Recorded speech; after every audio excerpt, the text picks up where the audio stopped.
Esto es El Lavadero Network, porque la política sucia se lava en casa. Veamos. Gracias, presidente. Buenos días, Dalila Escobar de Atiempo.tv. Precisamente sobre este asunto de la reunión que también tuvo ayer con los empresarios, los temas que se abordaron que tiene que ver con el tema del plan de infraestructura, pero también las dudas que plantearon sobre el próximo encuentro presencial que tendría con el presidente de Estados Unidos, Joe Biden, quien, por cierto, bueno, en las últimas horas también ha declarado que en Estados Unidos pues no es inevitable una recesión y habla de la preocupación del tema de la inflación. ¿Qué nos dice al respecto de estos temas, presidente? Perdón, pero no te escuché al final. Sobre el tema de lo que mencionaba Joe Biden en torno a que no es inevitable que una recesión y la preocupación que se tiene en el tema de la inflación, obviamente temas en Estados Unidos, pero que pudieran impactar a México en este sentido. El tema de la inflación. Ayer se reunió usted con empresarios y sí. Hablaron de tema de plan de infraestructura, también de los temas que pudiera abordar con el presidente en el próximo encuentro presencial, que pudiera ser en julio, y también en las últimas horas el presidente Joe Biden pues declara esta preocupación en torno a la inflación y en torno a que una recesión pues no es inevitable.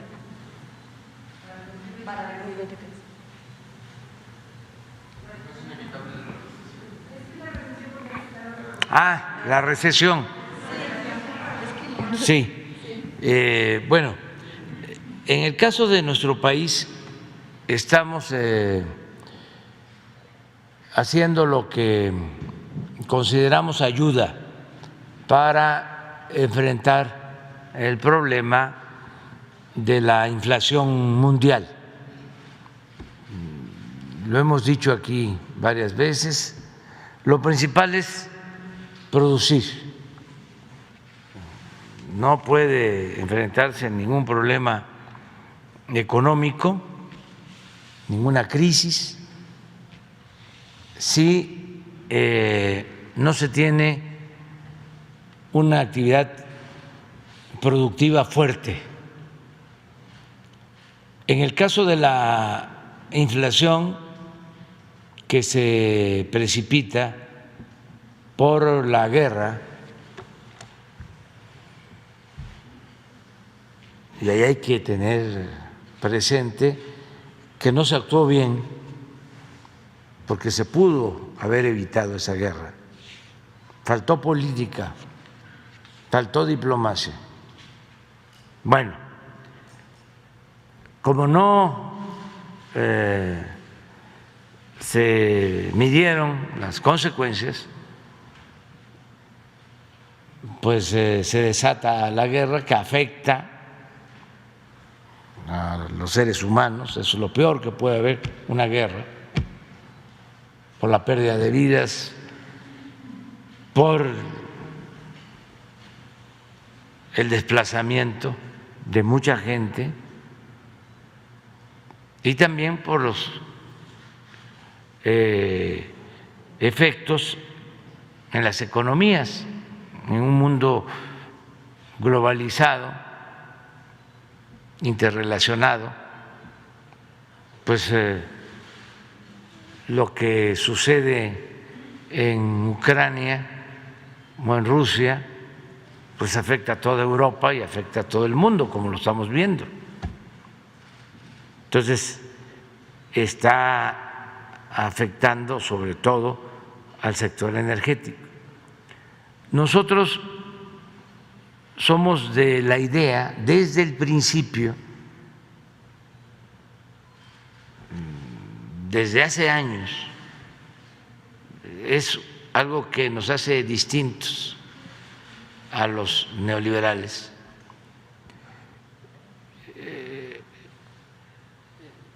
es el sostener que debemos producir lo que consumimos.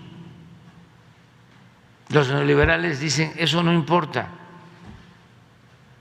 En un mundo globalizado se puede comprar afuera lo que se necesita y a mejor precio. De manera muy simplista, economicista, sin tomar en cuenta otros factores. Por eso estuvo mal que durante mucho tiempo se elevara a rango supremo la economía y que los países estuviesen manejados por tecnócratas, porque se elevó a rango supremo la economía y se subordinó todo lo demás. Entonces, como nosotros tenemos esa filosofía, dijimos, vamos a buscar la autosuficiencia en energéticos. ¿Cuánto nos criticaron? Muchísimo. Es muy claro que durante todo el periodo neoliberal no se construyó una refinería, porque no creían en eso. Apostaron a extraer petróleo y vender petróleo crudo, no procesarlo. Y no solo no crearon las refinerías, las abandonaron y estuvieron a punto de venderlas. Como parte de esa política no debe de olvidarse que destruyeron la industria petroquímica, todo lo que se había logrado en petroquímica lo acabaron para no meternos en productos petroquímicos de más complejidad. Solo pensemos en los fertilizantes. Éramos autosuficientes y nos volvimos importadores de fertilizantes. Pues estos son los saldos, la herencia de esa política. Nosotros lo que estamos haciendo es producir lo que consumimos y nos propusimos lograr la autosuficiencia en combustibles. Y por eso, en el tiempo que llevamos, hemos invertido en la rehabilitación de las refinerías y logramos ya estar procesando el doble de el petróleo crudo que se procesaba en las 6 refinerías, porque estaban en estado deplorable, en ruina. Nunca habían invertido como ahora. Y cuando invirtieron en las reconfiguraciones de las refinerías, nada más imagínense, reconfiguraron de las 6, 3 en el periodo neoliberal, en 2 sexenios, 3, menos de 20 años. Dedicaron 8,000 millones de dólares a la reconfiguración de 3 de las 6 refinerías. Fue tanta la robadera que al final, a pesar de que costó ese proceso de reconfiguración de las 3 refinerías 8,000 millones de dólares, al final estaban produciendo más las que no fueron intervenidas, las que no fueron reconfiguradas, y les voy a decir cuáles. Salina Cruz no fue reconfigurada, Tula no fue reconfigurada, ni Salamanca. ¿Cuáles fueron reconfiguradas? Minatitlán, Ahí hicieron barbaridad y media. Cadereyta y Madero. Entonces, nosotros no con esa cantidad, con menos porque no hay corrupción, ya llevamos invertidos 36,000 millones de pesos y ya aumentamos la producción al doble en las 6 refinerías.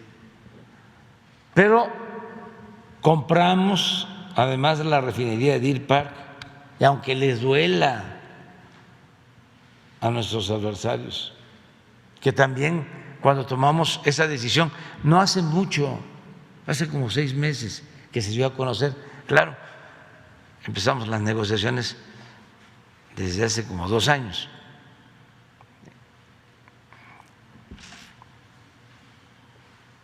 Si ustedes leen los periódicos de los expertos, se van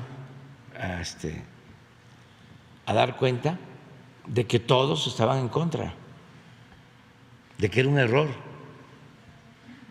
Resulta que de enero a la fecha llevamos 450 millones de dólares de utilidad. Tuvimos que pagar 600 millones de dólares. Ya estamos a punto de terminar de pagar lo que nos costó y ya nos queda toda la refinería para procesar 340,000 barriles diarios. Además de eso, con tiempo, no hay en el mundo una refinería que se construya en el tiempo que se está construyendo la nueva refinería de Dos Bocas, en ningún lugar del mundo. Entonces, para procesar 340,000 barriles más, llegamos y encontramos en el abandono una coquizadora, que es una planta para que en vez de combustóleo se produzca gasolinas. El combustóleo vale menos y contamina más, pero se requieren estas plantas para exprimir más la materia prima y sacar gasolinas.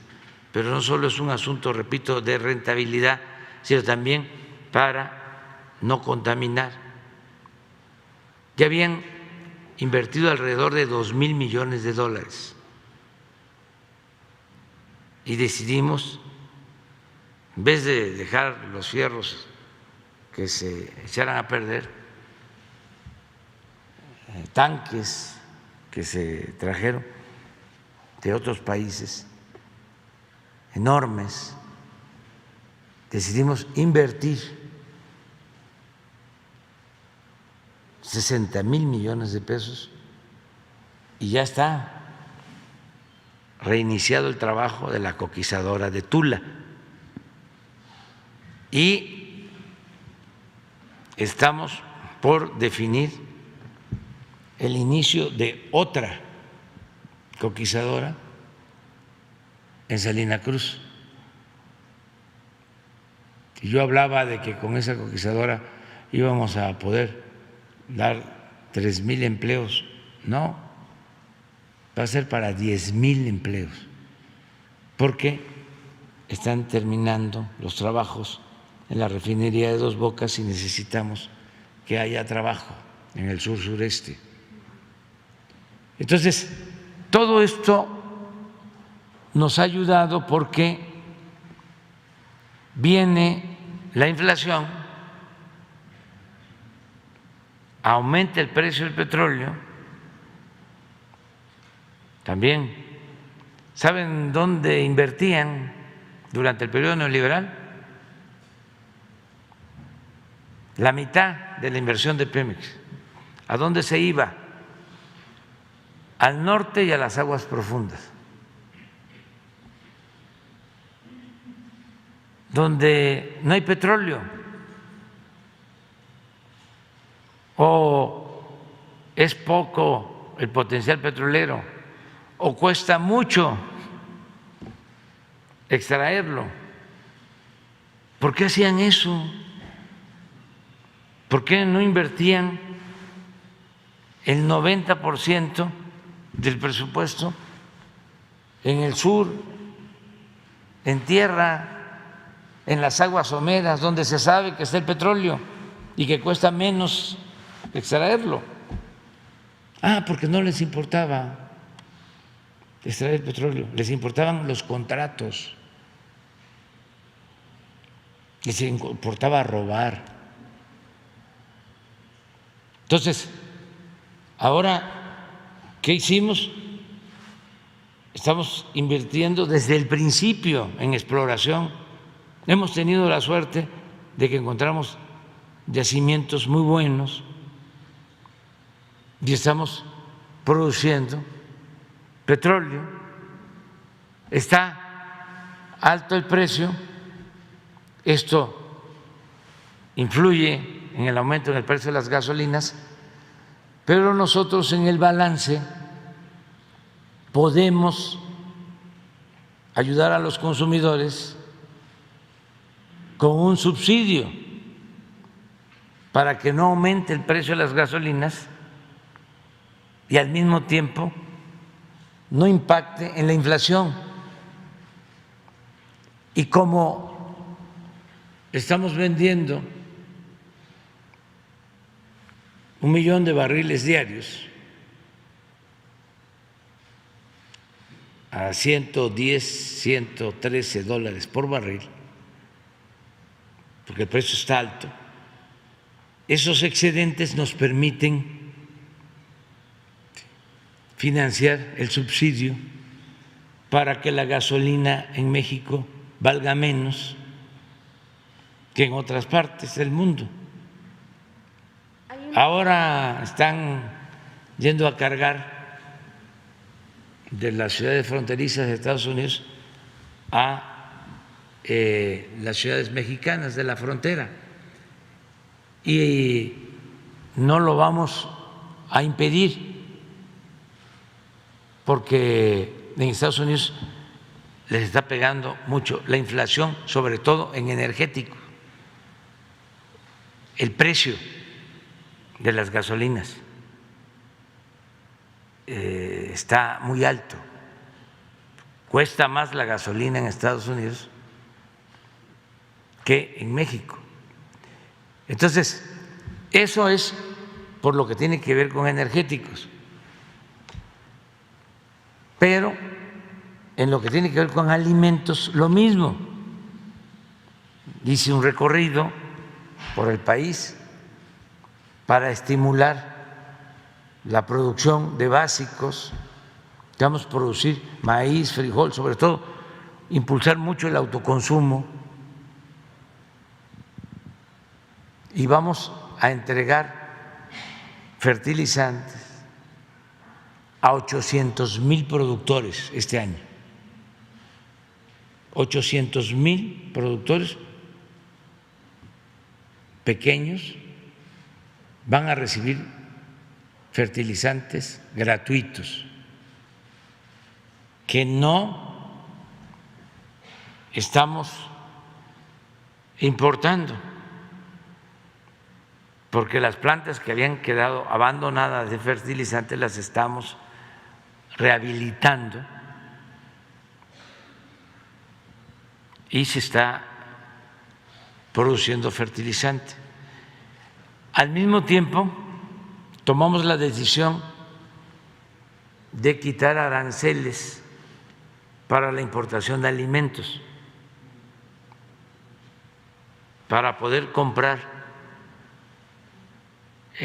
alimentos a buen precio. Y estamos en acuerdo con Estados Unidos también para la compra de algunos alimentos. Estamos viendo esa posibilidad, porque a nosotros nos afecta más la inflación